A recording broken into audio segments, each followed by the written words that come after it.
G'day YouTubers, how you going? My name's Wilfred West from Wilfred's PC World, Lakeside Cottage in Locksport, and I'm one of millions of people in about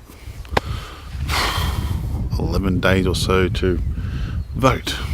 And I don't know, I've been looking at some of the policies and stuff like that, but anyway, before we get to make my comments on certain policies about certain leaders, I think we should change our political system in a couple of ways. First of all, we should have fixed four-year terms, right? You can't have a minimum or a maximum.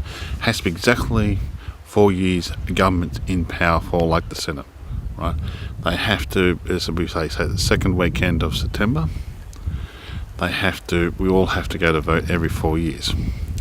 The first week of August, both parties have to have their policies costed and into the Treasury, costed by the Treasury, and then by the second week of August they have to have their policies, the costings and all that, or what they want to try to achieve and not, and so on, to the public.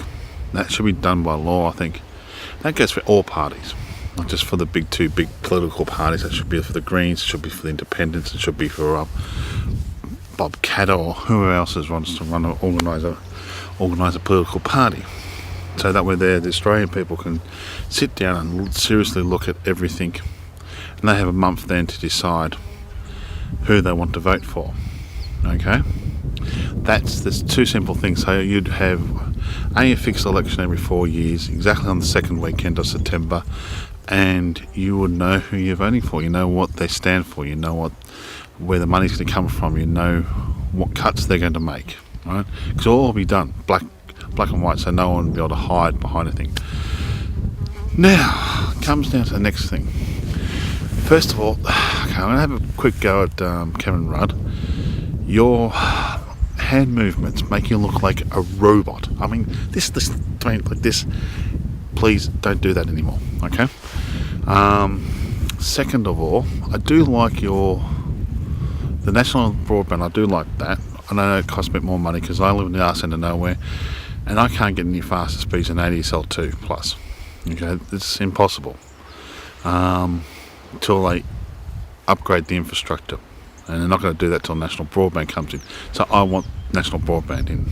Okay, I cannot get any faster speed than what I have. Okay.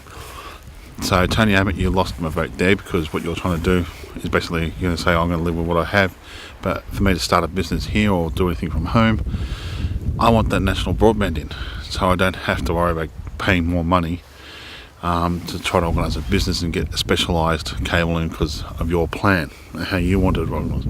Bloody mozzies. Okay, so the cost is actually worth the thing.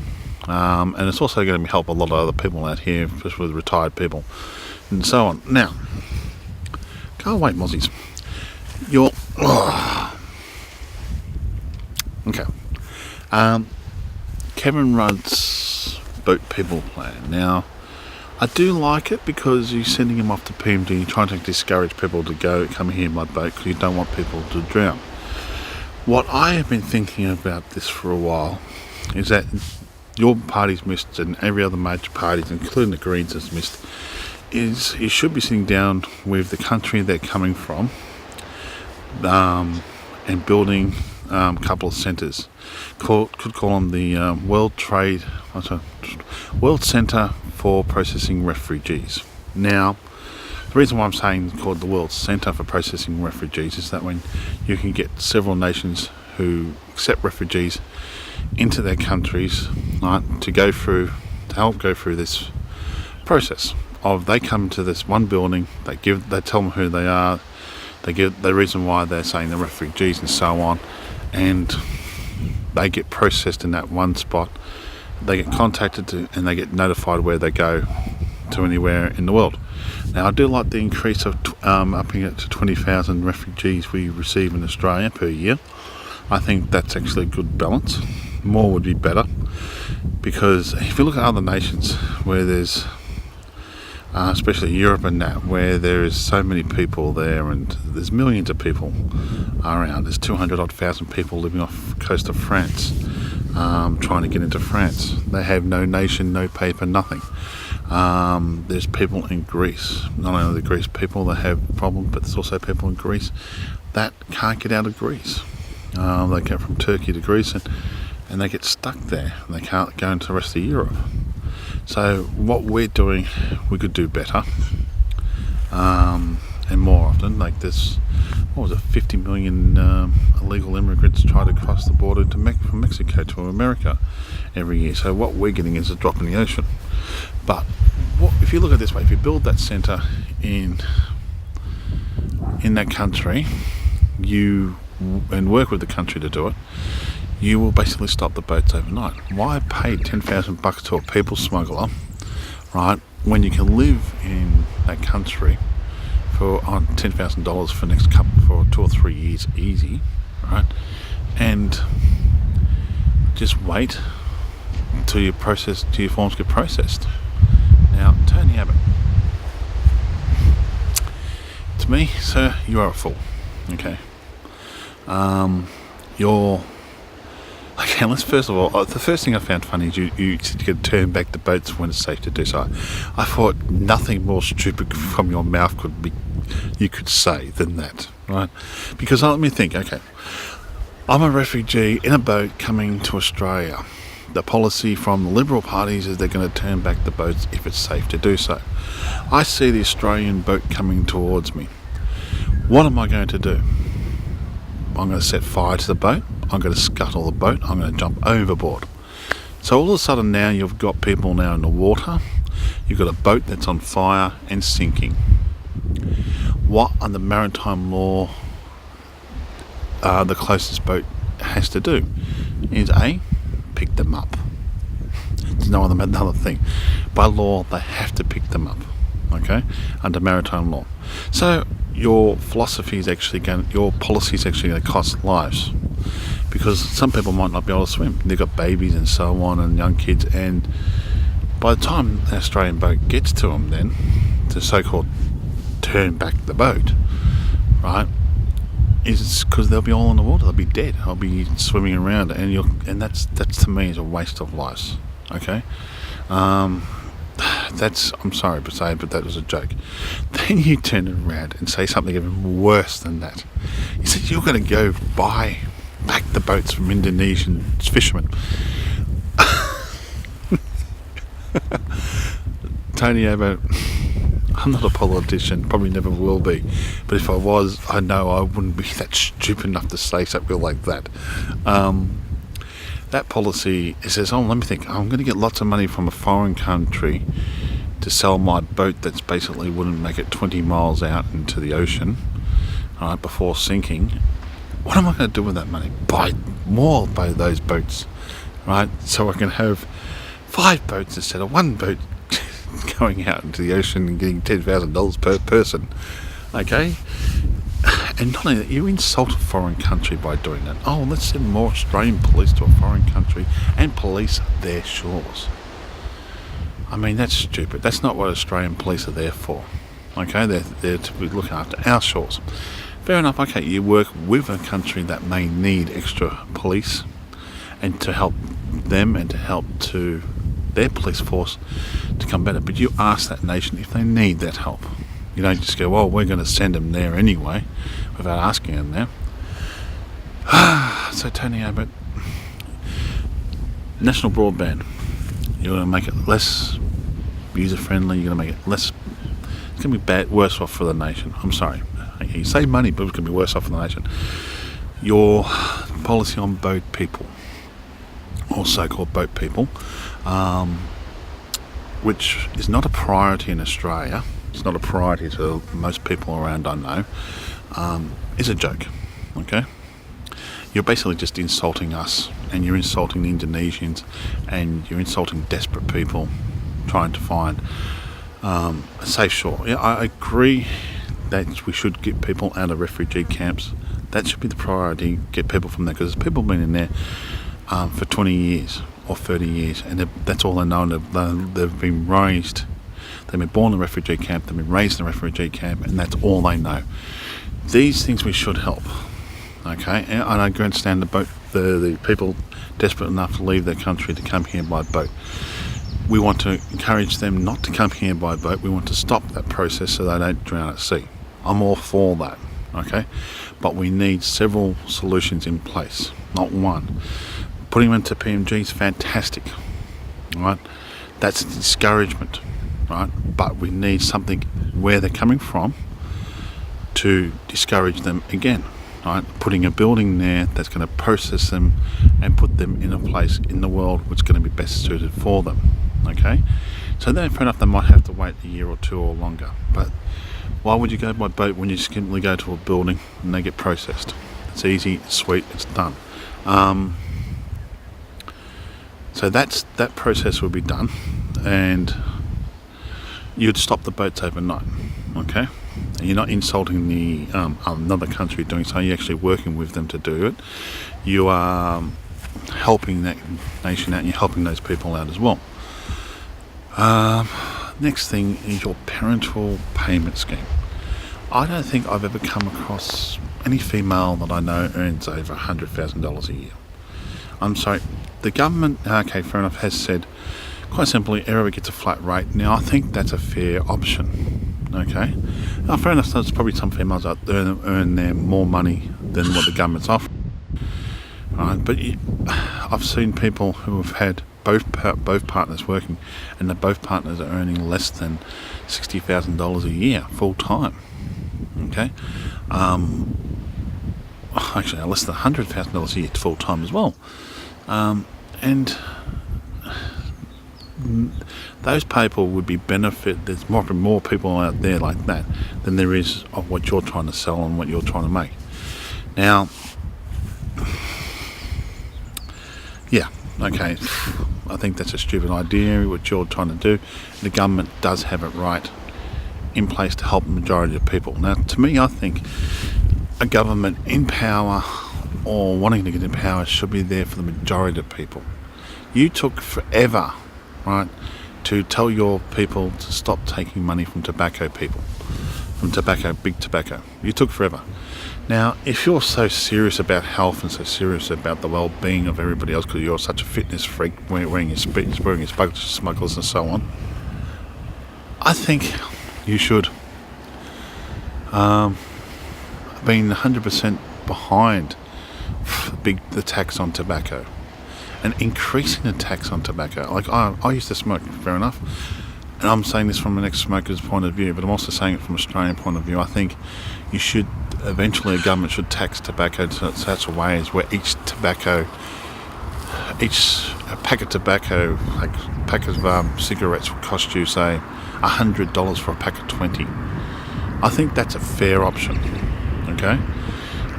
So if you want to smoke and kill yourself, it's going to cost you $100. You come to the boat anyway. Let's have a look. I'll try and zoom in.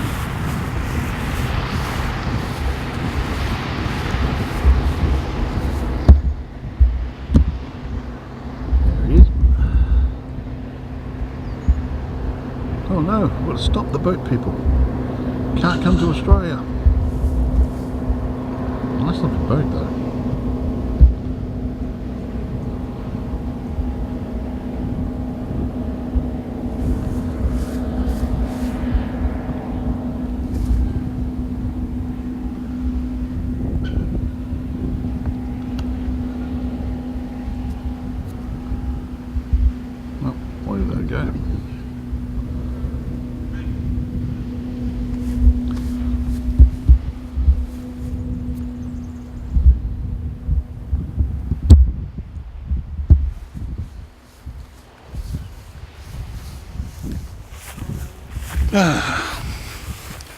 So, okay, now we've got the policies down in place. 11 days we have to vote. I don't know if anybody's going to watch this or pay any attention to this video, or what I think or what I say. That's fine. We know both politicians or both parties have not put their costings out yet or shown what they want or what they should be doing, but I think we should change our political structure to what I said before, every 4 years on the second weekend of September.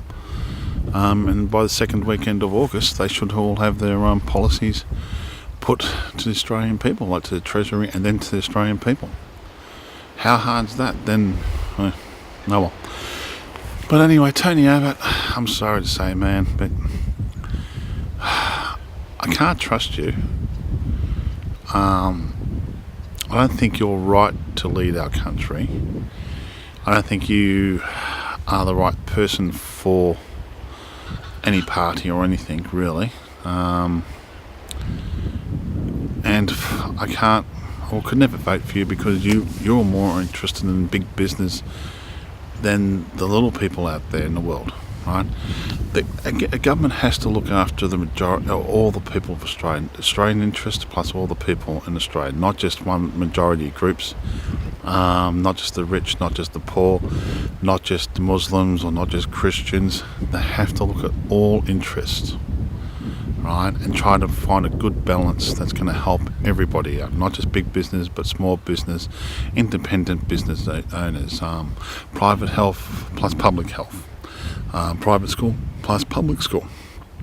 I think more public schools should get more money than private schools. That's my personal belief.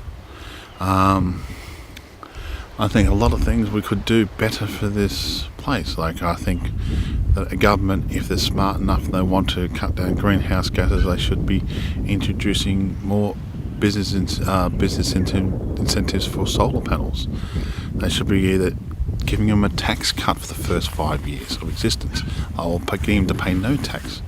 Anybody who buys a car that runs purely on electricity should have their registration cut in half, their insurance cut in half, because their car doesn't produce any greenhouse gases. That's being logical, that's being smart, that's thinking, well, that encourages people to manufacture the electric cars, encourages people to buy electric cars, because their registration is going to be half than that of the normal registration. The insurance is going to be half. They don't have to pay for petrol or gas or anything like that ever again. So that's two natural resources that we're saving.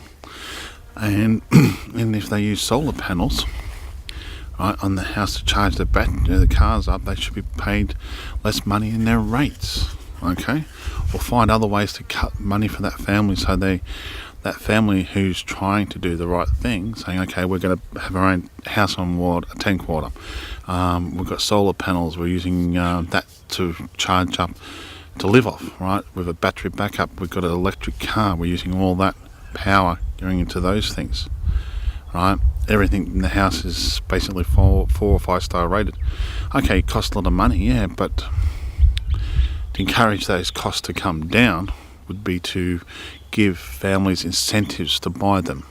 Like, if you had all that in the house, you've made your house a 5 star rating house and so on, so it's weather-wise, you're not paying so much in electricity-wise to keep it going. You've got solar panels using water, using even a sewage system. It depends on where you live. But you're trying to cut down the waste and cut down the resources of this planet by building such a house. You should get less payments in. You should pay less in rates, less in insurance, less in car taxes, like registration, so on.